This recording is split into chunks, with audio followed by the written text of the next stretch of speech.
I will be back too.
Hello, Kristen.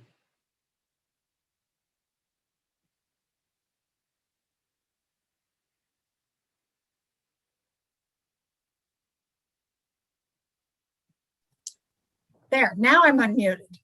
Gotcha. Hi. How are you doing? Okay. Yeah, we Carrie was on a little earlier, and we were discussing, the ebb and flow of, a lot of people initially used Zoom and was liking logging in through Zoom, and then people are discovering the convenience of the Boxcast and the streaming and watching it whenever they like. And so our actual Zoom participants numbers kind of go up and down and up and down. So, but I even told her, I said, regardless, if I was the only person on Zoom, I would still need to Zoom this, because that's what I use to share the presentation. I can't do that straight through Boxcast. I have to have some sort of way to get the presentation out there. So, but it's 6:30. I want to wait just maybe one more minute and see who shows up, and we'll go ahead and move forward. I'm gonna go walk my cat out of the room.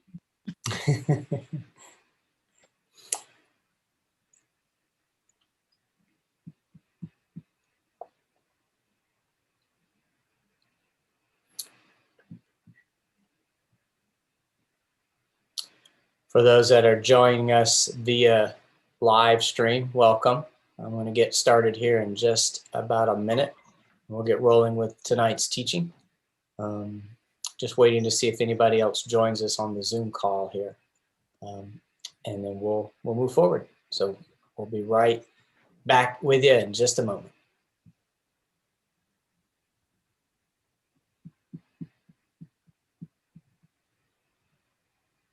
All right, well, it is 6:31. I'd ask all those who are on the Zoom call, if you don't mind, please mute your microphones. And we're going to go ahead and get started with tonight's Lenten series, a continuation of highlights from my pilgrimage to the Holy Land. And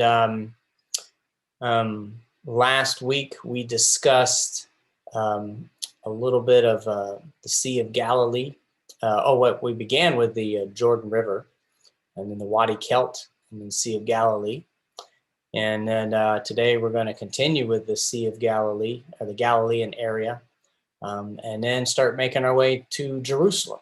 So, but before we move any further, let's open with a prayer, and then we'll dive right in, okay?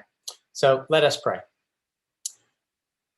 Gracious Heavenly Father, Lord, we just give thanks for this time together. Lord, we give thanks for, the wonderful blessing of technology, that so often we get impatient with technology and we get angry with our technology, but, then again, it gives us the opportunity to do exactly what we're doing tonight, where we can be connected all in each other's homes, We can learn, we can grow, and we can still be a community, even as we're spread out all over the city of Clearwater, the county of Pinellas, and folks who tune in from all over the country, Lord.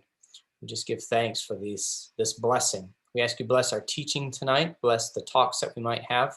Lord, may through the things that we see, may people have an encounter with you, be transformed through that encounter, and be able to go out into the world and be your hands and feet to those around us.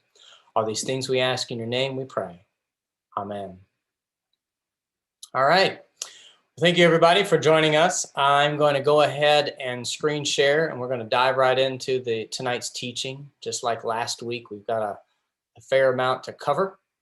So let's get rolling.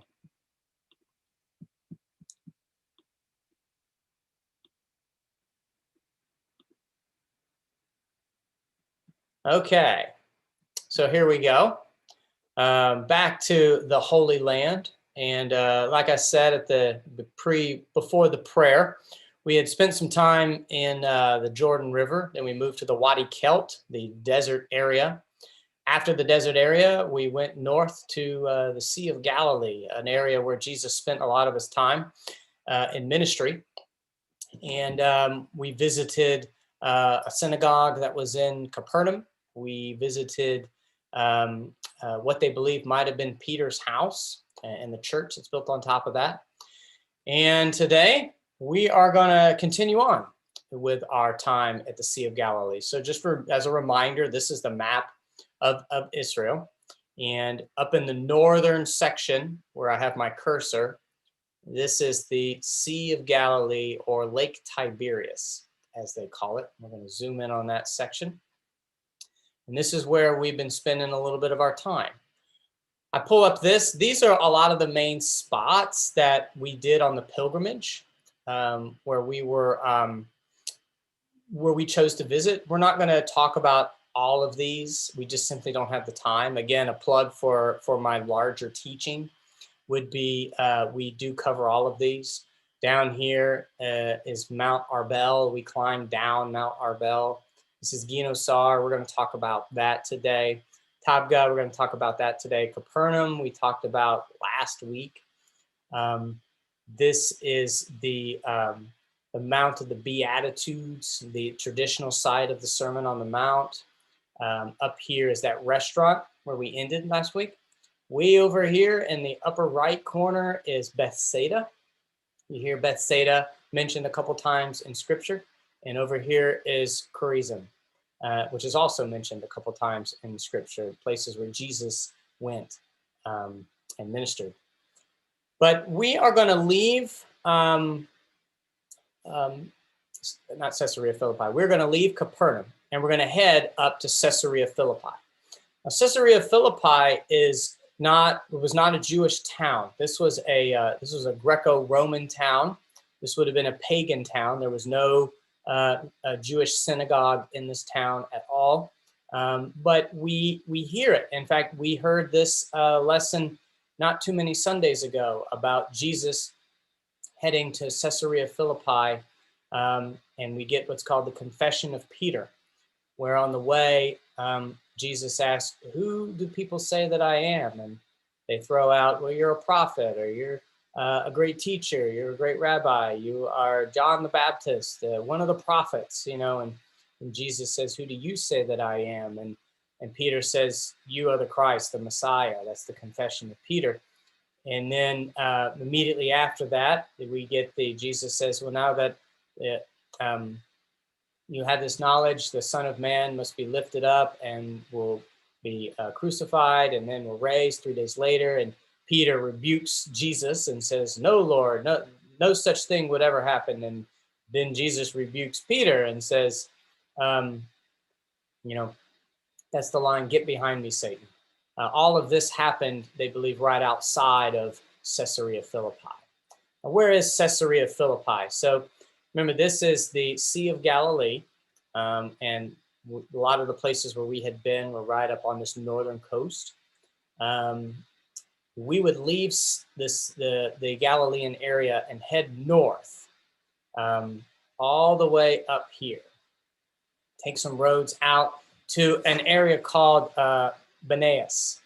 And so if you notice on the map also, we are in what's currently called the Golian Heights.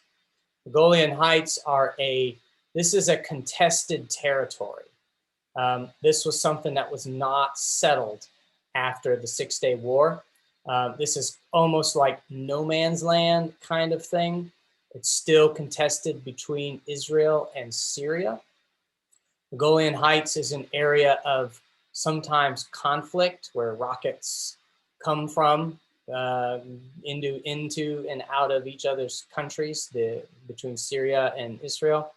You can't always go up here, depending on how safe or unsafe the area is and if tensions are high or not.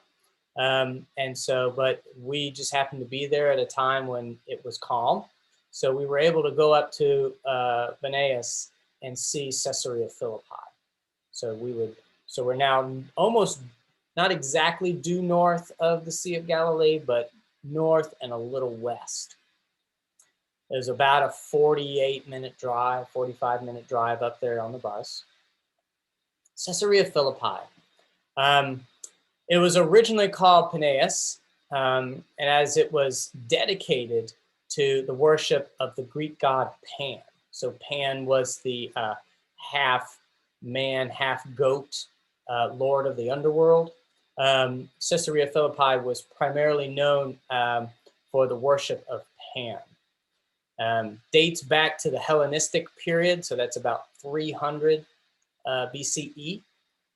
It's a relatively older town for Jerusalem or Israel area. It's back before the Roman time period.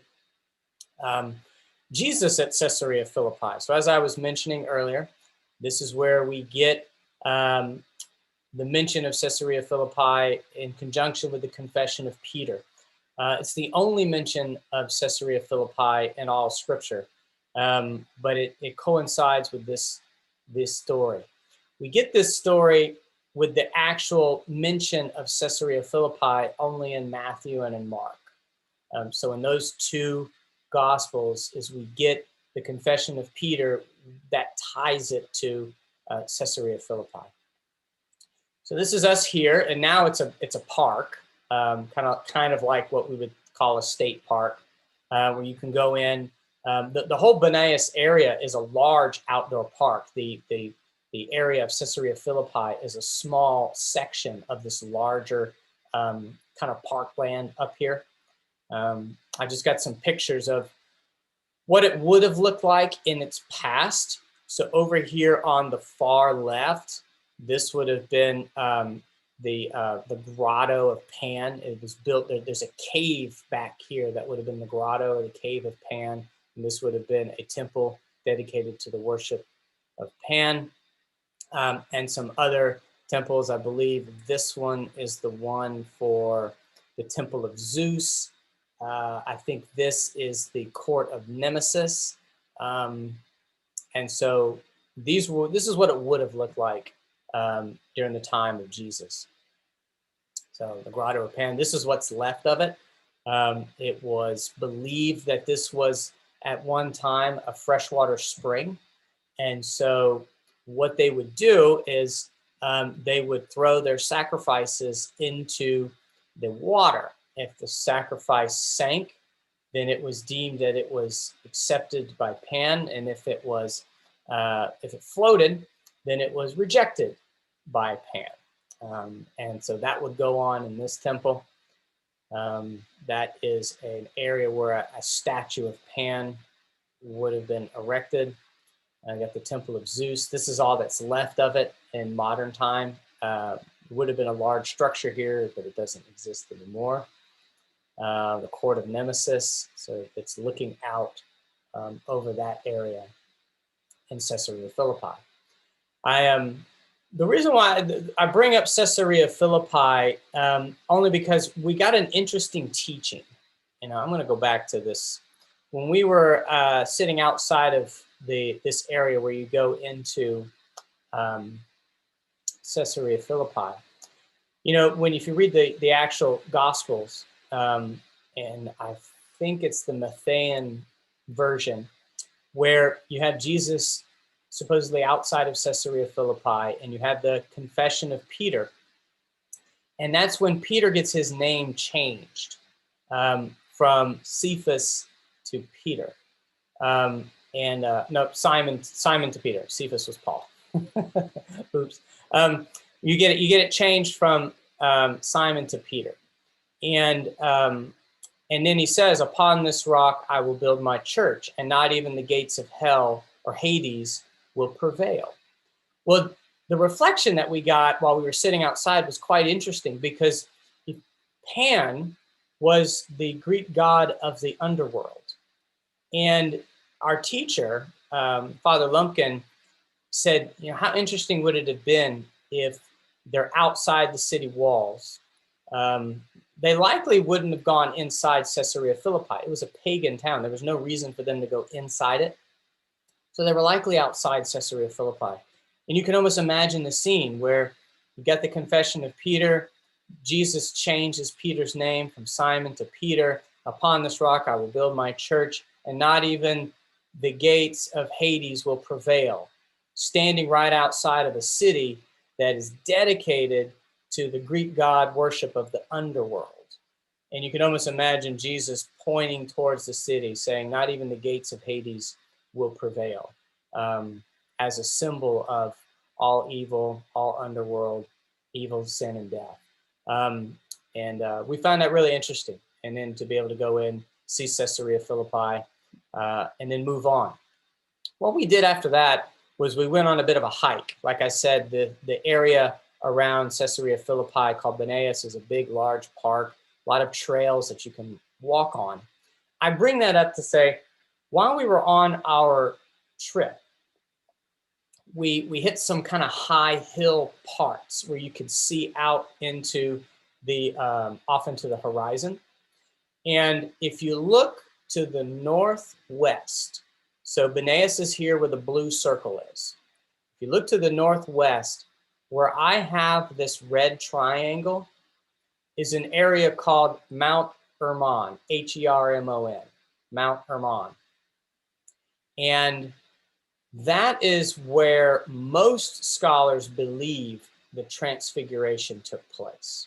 So remember 2 teachings ago where I talked about that bump mountain that's right in the middle of Israel, and that is the, quote, traditional site of the Transfiguration. The reason why it's the traditional site is because when it was picked way back in the Constantine era, it was just such an odd-looking formation that they assigned a theological and spiritual significance to it, meaning, oh, that must have been where the Transfiguration took place because the mountain looks so odd. But it doesn't fit the gospel narrative at all, because it's right after the confession of Peter at Caesarea Philippi, where the scriptures say, and then Jesus led them to a high mountain, and he was transfigured before them. Well, if you're here, I mean, we're really, really north at this point. We're already getting into kind of like the foothills of the northern mountains. And Mount Hermon is the highest peak in this whole region. It's the highest area, elevation-wise. And it's probably on foot, maybe, once you get into the hilly and the mountainous terrain, probably a day or 2 journey from Caesarea Philippi. That's why people believe if it was a very high place, as scripture says, Mount Hermon is likely the candidate, because it's not too far from Caesarea Philippi, and it also is the highest elevation point in this entire region. Well, when we were on our walk, you can see it off in the distance. So when we were on our walk, and if I got it right, I believe I got it right. You see over here to the left where I got my cursor? If I got the right picture, I believe this is Mount Hermon over here. It's way off in the distance. You're talking pretty much on the Syrian border at this point. So you can't go over there. But this if this is Mount Hermon, and I got it right, this would have been probably the most likely site for the Mount of Transfiguration and where the Transfiguration could have actually taken place. So we didn't go there. You can't go there unless you're in Syria. And so, but this is probably as close as we got to it. And right there would be Mount Hermon, the site of the potential site of the Transfiguration. So we would leave Banaeus and head back south, and we go back down to the Sea of Galilee to a little town called Ginosar. And so where are we headed? So we're up here in the north. We get back in our bus and head back down to the Sea of Galilee to Ginosar, which is in this area right here. So here's our map. This is Ginosar.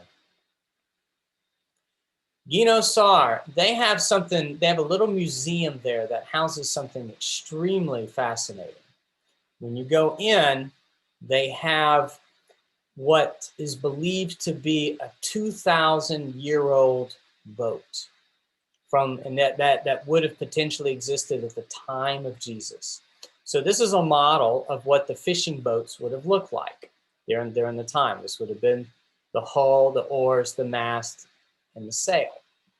And they have this. Now, obviously, it doesn't look anything like the completed boat, but what's fascinating about this is it was discovered not too off the shoreline. It was discovered under the sand and the muck in relatively good condition. They were able to get it out, and there's a whole series of videos on how they did it with this foam and cranes so that they didn't tear it apart when they lifted it out. It took them a long time to do it, but they got this thing out. And once they started dating it, they found out that this thing dates back about 2,000 years. So this is a 2,000-year-old boat hull of what is believed to be a fishing boat, probably existing during the time of Jesus. So you get to go and see it, look at it. It's really small. The model makes it look kind of big, but when you see it in person, you realize it's not a big hull at all. And you imagine the story of Jesus walking on water in the storm, putting 12 guys in this little boat. No wonder they were terrified when storms came, because it wouldn't take much to tip this boat. I guarantee you. But it's fascinating to be able to see something that literally dates back to the time of Jesus. I've got a few more pictures of the hull. So this will give it some scale. You can see the guys in the background of the museum walking around looking at it. So big, but not that big, to be honest. These are some of the nails that are in the hull, also date back to the 2,000 years ago. That they're still in the wood, somehow preserved all this time. We're going to go on a boat ride. So we're at the Sea of Galilee, so why not? So you can, as any tour group, can charter a little boat ride out on the Sea of Galilee. So that's one of the boats that we're going to take out. So this is our group. We get on the boat and we head out. We get to go out on the Sea of Galilee. I had to take a picture of this. This is just hilarious. If you read it, it says, "Holy water from the Sea of Galilee."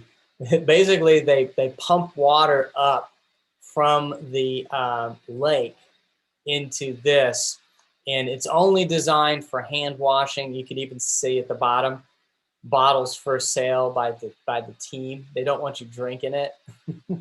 But I just find it hilarious that they're marketing the, quote, holy water from the Sea of Galilee to people. These are just some shots that I took from the lake itself, looking around while we're motoring around. So we did something interesting. We get to about the middle of the lake, and they ask the crew and the pilot to shut the motor off. And so we get to the middle of the lake, and we shut the motor completely off. And then Peter Walker, who's right here, he takes the microphone and he does a reading and a teaching and a reflection. And what he read to us was the Matthean account of Jesus walking on the water. So Jesus walking on the water is in all four of the Gospels, right? Every Gospel tells the story of Jesus walking on the water, but the stories are different in every single account. And only in the Matthew account do we get Peter walking on the water. So if you remember, Jesus is not with the disciples. A storm is a brewing. It's nighttime. They're getting scared. And then all of a sudden they see a figure walking towards them. And they think it's a ghost. They get scared. And Jesus calls out, "Fear not, it is I." And he is coming to join them. And in a lot of in John, Luke, and Mark, Jesus joins them in the boat, calms the storm, and everything is all good. In Matthew, we've got the unique story of while Jesus is walking towards the disciples, Peter calls out, "Lord, if it is really you, let me join you on the water." Almost like a test, right? It's got to be a ghost, so there's no way Jesus is going to ask me to join him on the water. And probably to Peter's complete and utter surprise, Jesus says, "Sure, come on out here." And Peter jumps out of the boat and begins to walk on water with Jesus. And Peter walks towards Jesus, and then he's distracted by the winds and the waves, and he takes his eyes off of Christ and begins to sink, and then calls out, "Lord, Lord, save me." Jesus walks over, pulls him up, and then you get "You have little faith, why did you doubt?" And so then they go back to the boat, and then Jesus calms the storm, and then they once again proclaim him, the Messiah, the Christ. "Surely you are the Son of God." That we get in Matthew. And while we were out on the boat with the engine off, with just the sound of the wind and the waves, we read this story, and we had kind of a reflection on, as always, we are Peter, and we have our doubts when Jesus is coming towards us. We don't really think it's him, and then we're called to join him. And how often do we not get out of the boat? How often do we not take that leap of faith? The boats at the time would have been designed in a way that, Peter couldn't like put a leg out and see if the water was going to hold him. He had to just commit and jump and take a leap into the water and see what happens, right? A leap of faith, literally. And how few times we actually do that. We're called to walk on water with Jesus all the time, but our hesitation usually wins out, and we don't get out of the boat. And so we reflect on that a little bit while we were out there. Another reflection on Jesus calming the storms in our lives and things like that. So that was our time on the Sea of Galilee. We would return to port. We did some swimming. It's cold.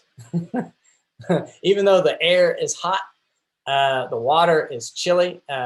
We did a little bit of, he called it polar bear swimming.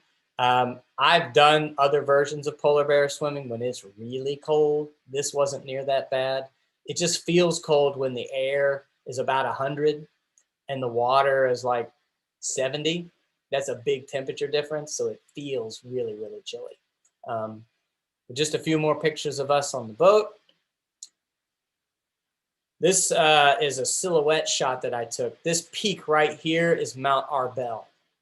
By this time we had our bus dropped us off at the top, and we did a scaled walk all the way down to the base, overlooking the Sea of Galilee early in the morning during sunrise. I've got, again, a plug for the bigger teaching. I've got some amazing pictures looking down from Mount Arbel onto the Sea of Galilee and things like that. So that was a gorgeous morning and a neat hike that we got to do.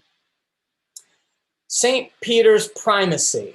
What is that? I mean, there's a lot of churches in this whole area dedicated to the events of the life of Jesus. In this little town right here called Tabga, we have what's called St. Peter's Primacy, along with a couple of other churches. The Church of the Multiplication is there. That's a church that celebrates and commemorates when Jesus made the loaves and fishes to feed the 5,000. That's why it's called the Multiplication. There's a church there for that. But we went there, but that's in the other teaching. But the last thing we did before we left Galilee, we went to St. Peter's Primacy, and there's a reason why. You got to fast forward to the very end. This is one of the chronological things that I'm going to skip over. We've been following the life of Jesus pretty good, but we're going to go to the very end of the Gospel of John. So at the very end of the Gospel of John, you've had the crucifixion, burial, resurrection, Jesus showing up to some of the disciples. And the last story in the Gospel of John takes place possibly right here at St. Peter's Primacy. What is St. Peter's Primacy? The original church dates back to the 4th century. Part of the original 4th century foundation is still present today. Church was destroyed in 1263. But the current church was rebuilt by the Franciscans. So the Franciscans are a Roman Catholic monastic order. In 1933, the Franciscans are known for being very, very frugal. A lot of the churches that we see are, grand stained glass, huge structures, just beautiful decorations and stuff. The Franciscans are simple. Let's just do the simplest thing possible. So this is a very simple church, but it commemorates what they call the Reinstatement of Peter. John 21, last story in the Gospel of John. So this is the church, tiny little thing right there on the seashore of the Sea of Galilee. Inside, I mean, like I said, nothing flashy. I mean, there's no chairs. They just bring in school-looking chairs. But this rock formation right here, this is intentional to be in the church. Why? Because it commemorates this. If you think back to the Gospel of John. Now, in the Gospel of John, we get the story of Peter denying Jesus 3 times. So remember, Jesus has been arrested. Peter goes, sitting outside of Caiaphas's house, wondering what's going to happen to Jesus. And people run up to him and go, you're one of his followers. You're one of his disciples. You know this man. What are you doing here? And Peter's like, I don't know what you're talking about. You got the wrong guy. 3 times Peter denies even knowing Jesus. And then, of course, the cock crows, right? After the 3-fold denial of Peter. In the Gospel of John, at the very end, Jesus appears to some of the disciples, Peter included, on the seashore of the Sea of Galilee. And there's a whole story that they were out fishing, and Jesus is on the shore and tells them to cast the net on the other side.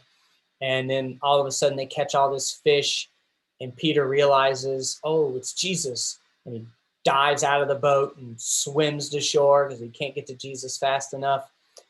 And they sit down and they have a meal at the shore. And Jesus turns to Peter and says, oddly, Peter, do you love me? And Peter says, yes, of course I love you, Lord. You know that I love you.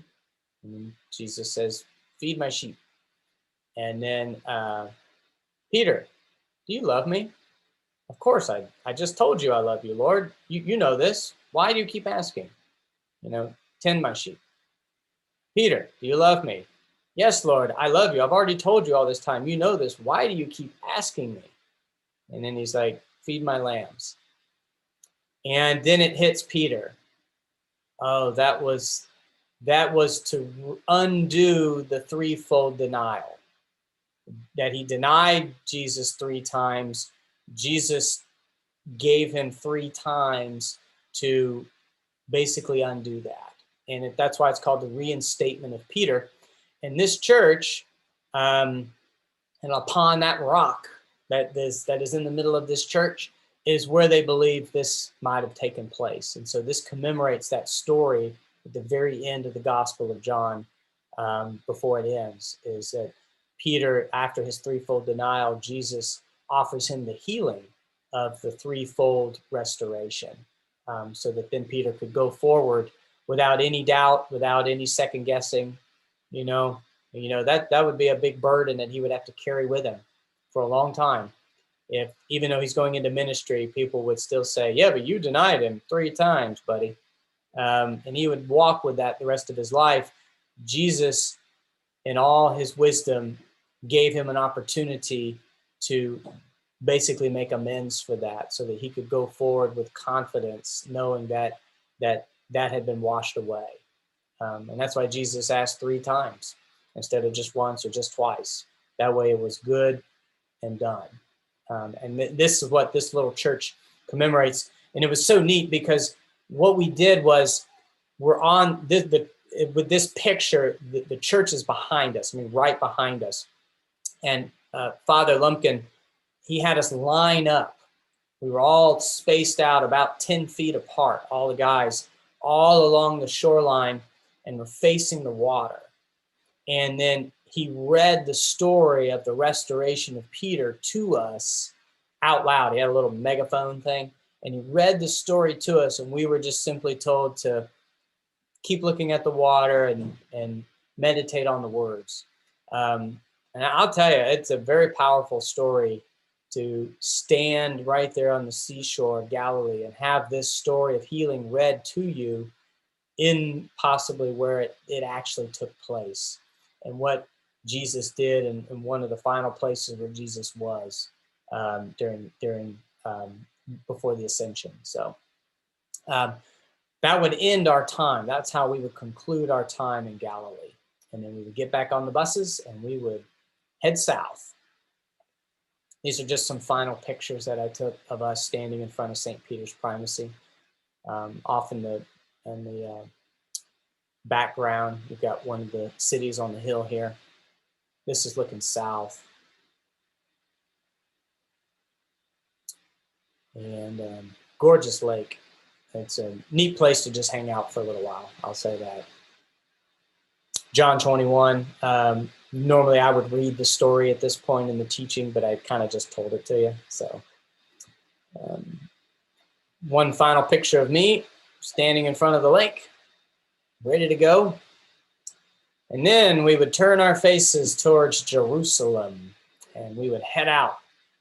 So here we are way up in the shore of the northern area of the Sea of Galilee.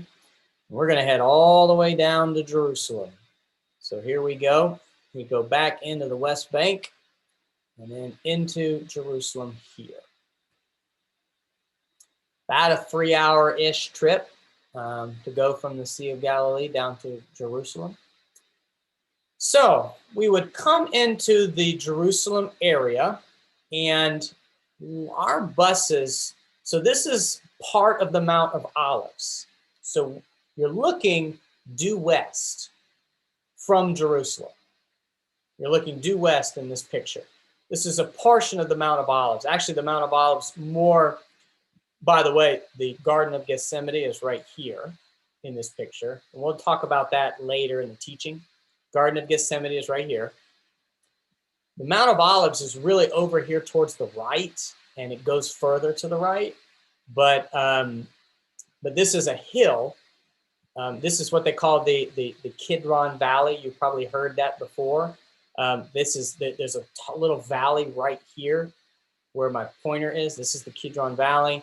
This is the Garden of Gethsemane. Mount of Olives is up over here and continues on to the right. This is a big hill, and this is a valley, and then Jerusalem itself is on a hill. So we park, we get out of our bus, and you see this church right here. We gather at this church so that we can get a nice view of the city. And so we all pile out, and this is what we see. Boom. This is the other way. Looking from that church that's here, looking out, this is what you see. This is Jerusalem, the big city. In front of you here, the Kidron Valley is right here. This valley right in front of you. And this big structure is the Temple Mount. It goes all the way over here. It's a big rectangle. And then, of course, in the middle of the Temple Mount is the Dome of the Rock, a very iconic fixture for anything Jerusalem. Usually the picture of the Dome of the Rock comes up. So this is our view from where we were when we first got a really good look at Jerusalem. I would zoom in and take a picture of the Dome of the Rock. So this is the temple platform, this big flat space.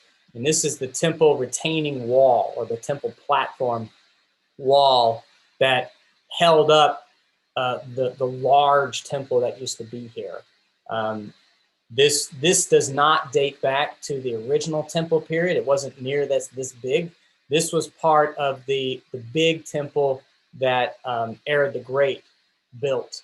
He was responsible for the gigantic retaining wall and the big temple that would have been right here during his time.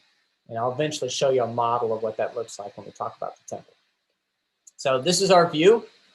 There's a buddy of mine snapped a picture of me standing here looking over the Kidron Valley to the Temple Mount and the Dome of the Rock.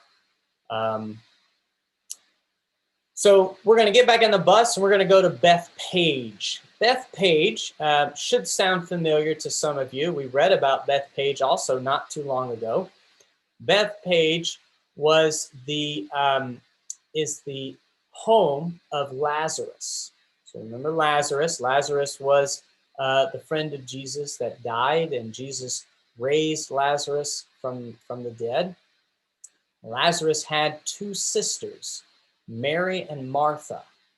And there's multiple interactions with Mary and Martha, specifically in the Gospel of John, where you have the story of Lazarus and also some stories from Mary and Martha. In the timeline of Jesus, this is where after Jesus is headed towards Jerusalem the final time, it says, you know, the season of the Passover was only like 6 days away, I think, if you read the John account. And it says, and they came to Bethpage, the house of Lazarus. They were in the house. And this is where we get the story of Mary and Martha, the sisters of Lazarus, not Mary Magdalene, not Mary, the mother of Jesus. I know there's a lot of Marys to keep track of in the Gospels.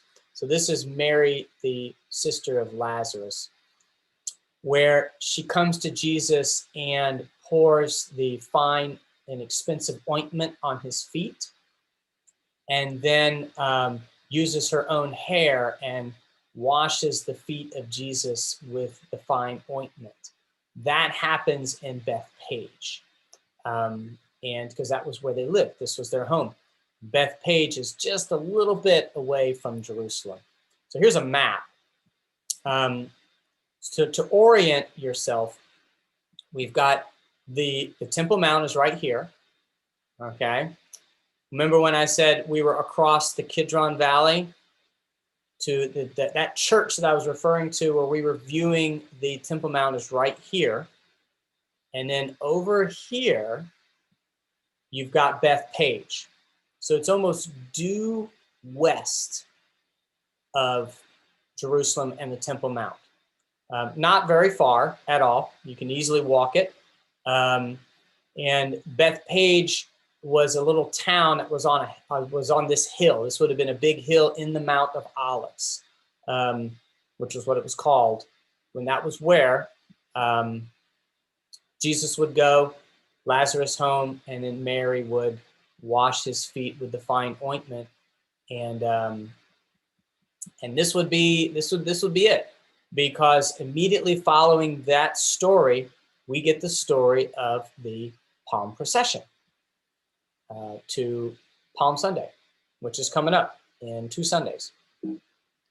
That would happen somewhere outside of Bethpage, or partially in Bethpage, because we know they were in Bethpage at Lazarus's home, and then immediately they would process from that area into Jerusalem with Jesus riding on the donkeys and the palms and all that kind of stuff. They believe that happened. It started in Bethpage. So there's a church that basically commemorates this. Church of Bethpage is its name. Very, very simple. It is said to contain the rock that Jesus used to mount the donkey, which would have started the procession into Jerusalem. Modern church was completed in 1883 by the Franciscans. So again, it's a bit of a nicer church than the Primacy of St. Peter, but still very simple. Built on the foundation of a 12th century Crusader chapel. So the Crusaders marked the spot as the spot where Jesus might have mounted the donkey. And the Crusader chapel was built on top of a 4th century Byzantine chapel that commemorated where the meeting of Martha and Jesus took place. So this church almost has a dual meaning. This goes back to when Lazarus was dead. And we get the scene of Jesus coming into town to heal him, and Martha runs out and meets him. This church also commemorates that meeting of Martha and Jesus, where, Lord, if you had been here, my brother would not have died. And then Jesus says, do you believe in the resurrection? And she says, I do believe in the resurrection, that in the final day, all will be resurrected. And Jesus says, I am the resurrection. That comes from this story right here. So here's a couple pictures of the Bethpage church. This is the outside. Again, kind of a simple construction church. Nothing flashy. It's not very large. This is the inside. Again, a simple apse and design, but they do have a really gorgeous mosaic. So this is not a painting. This is a mosaic. And many churches have mosaics instead of painting. What's a mosaic? Tiny, tiny colored stones make up this image. So it's not painted on. Each colored stone is placed to make the image that you see. That's a mosaic. So this is a mosaic in the apse. Of course, it depicts Jesus on the donkey with the palm fronds, because this primarily represents the beginning of the Palm Procession and the donkey ride into Jerusalem. Right over here in the bottom corner of this photograph, I didn't get a good picture of it when I was in there, is it's a facade that's been built around the rock that they believe Jesus used to get on the donkey.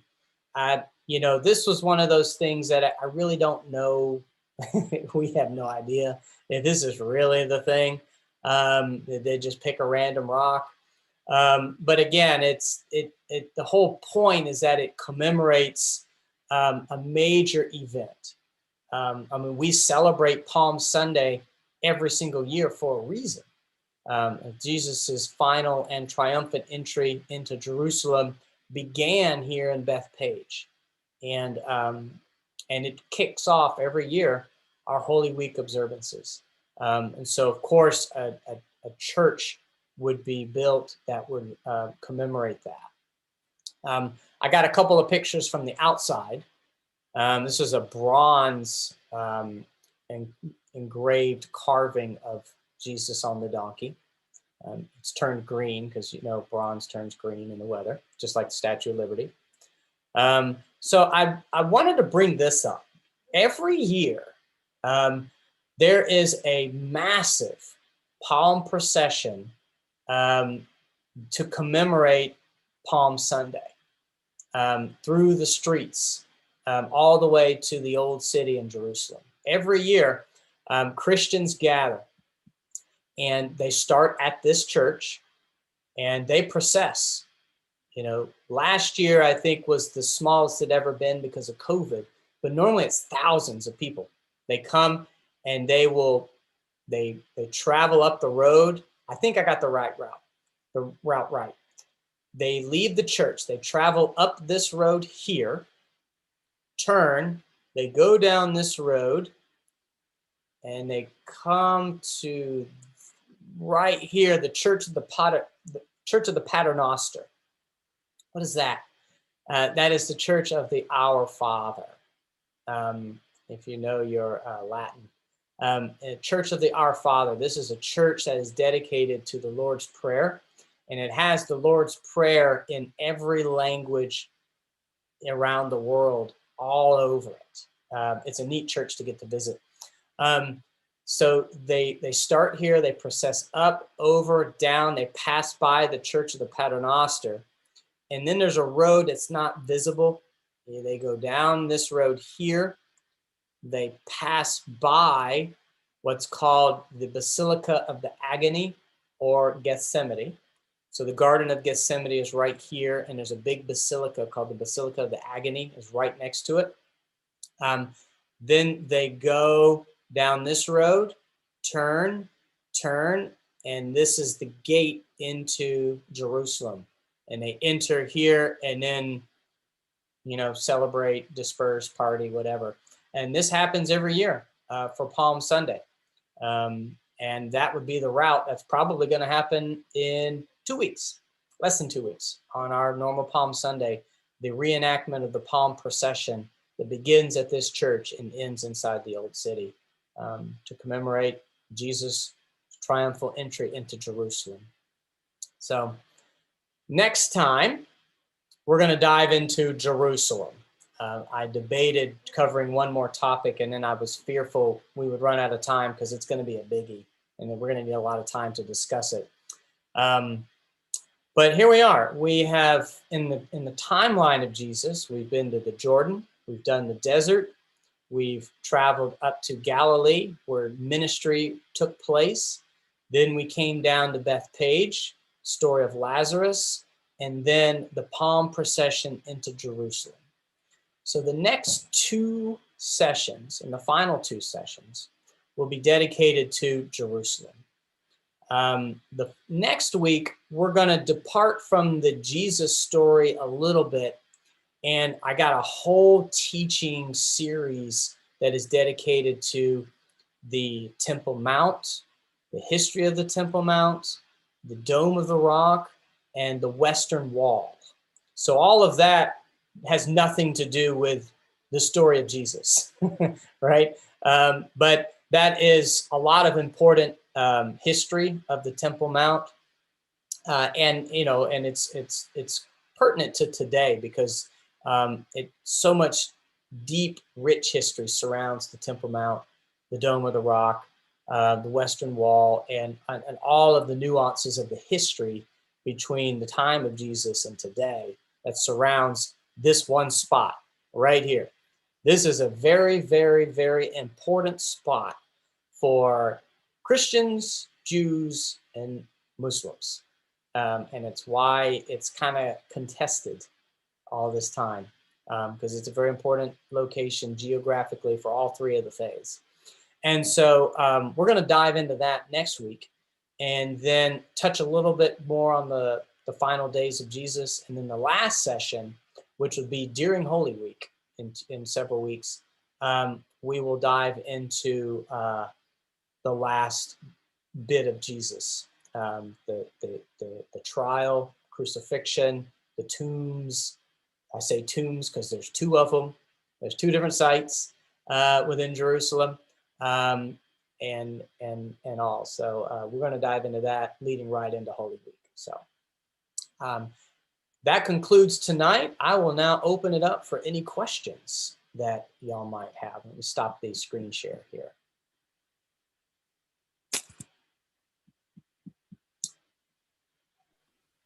You go into the Church of the Basilica of the Agony.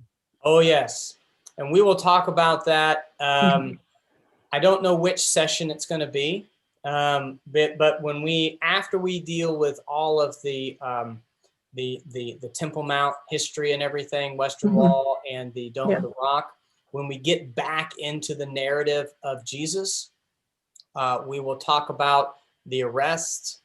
Actually, we'll talk about a little bit about the Last Supper.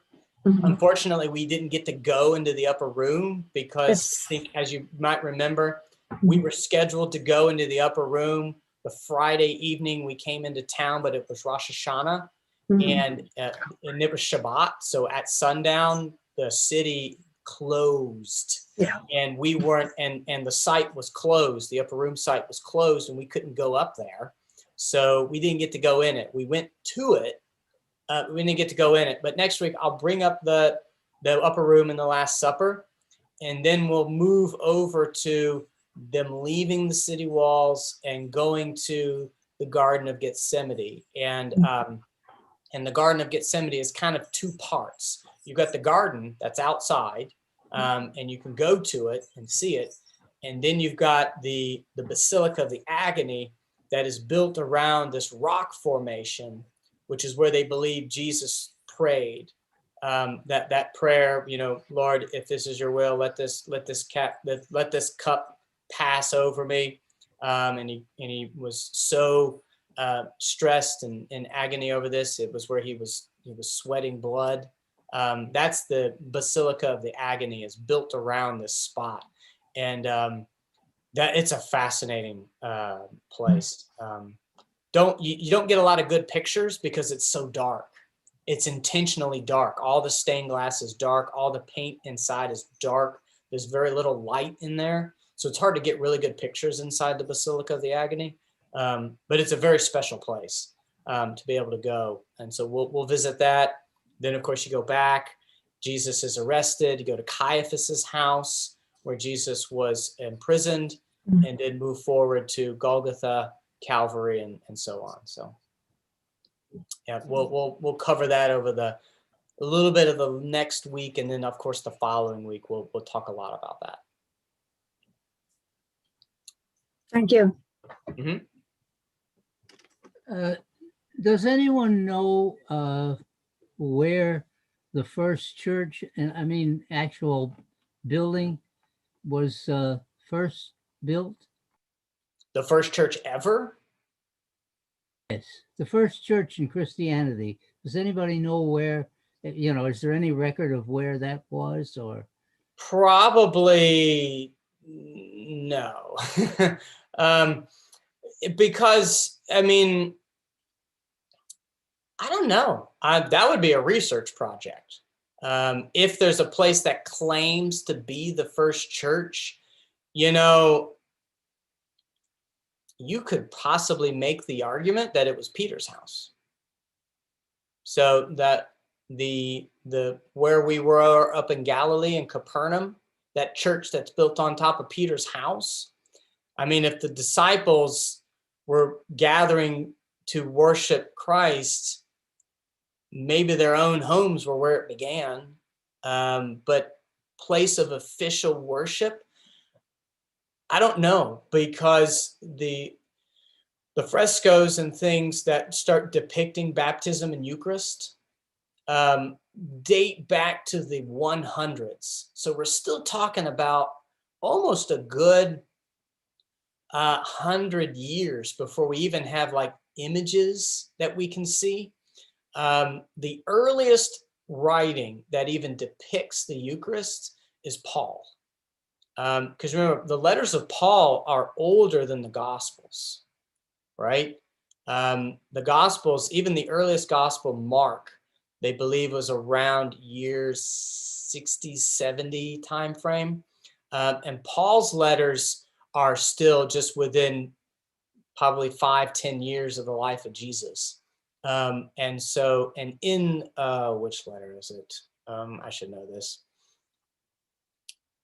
I think it's 1 Corinthians, when he references how you gather for worship, and you take the blood, the bread becomes the body, and the blood becomes the wine. Paul references that. So even as early as that, we know that Christians were likely gathering and celebrating. It probably wasn't called the Eucharist at that time, but what we now know as the Eucharist. But they were gathering together in their homes, talking about the stories of Jesus and sharing the meal that Jesus said, "Do this in remembrance of me." We know that was going on during the time of Paul, but I don't know if they've ever designated a place that is, quote, the first church. But it was likely somewhere in Jerusalem. This all got, or outside in the Jerusalem area, because this is where it all began. All the disciples, the first 12, this is where they lived. So it had to be somewhere in this area. Any more questions? Anything else? Cool. All right. Well, we are on time. I'm actually 2 minutes early. Buckle your seatbelts for the next 2 sessions. The Jerusalem teaching is a whirlwind, and I'm still going to have to cut out a lot of stuff to get it to fit the final time slot, the final 2 sessions that we've got, because there's a lot to cover with our time in Jerusalem. So looking forward to next week. Looking forward to being with each and every one of you again. Thanks again for tuning in. Thanks again for your questions. And we'll see you next week. All right, everybody.